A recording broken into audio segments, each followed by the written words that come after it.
sa Dios, kamong tanan din ha sa yuta.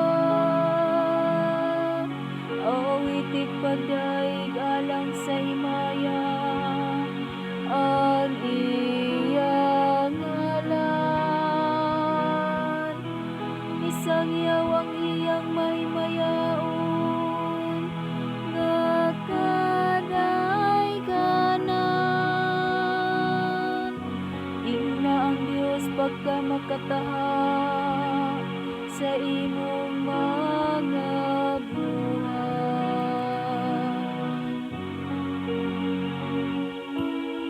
Ang tibuok kalibutan using gipunta sa kalipay ngadto sa Dios. Ang tibuok yuta magsimba unta ug magdahi kanimo. Mag-awit unta sila mga awit sa pagdahi ngadto sa imong ngalan.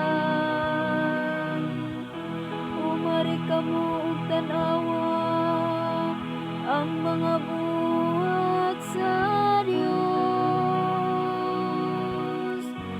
ang iyang makataha nga mga buhat dinha sa katawan.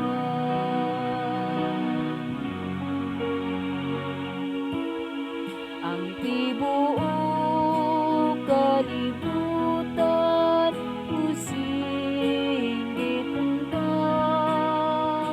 sa kalipay ngadto sa Dios. Iyang gihimo ang dagat nga yuta nga mamala. Latas sa suba nangagi sila nga nagtiliin. Musa magsariya kita diha kaniya. Nagkamando siya pinaagi sa iyang gahom hangtod sa kahayan.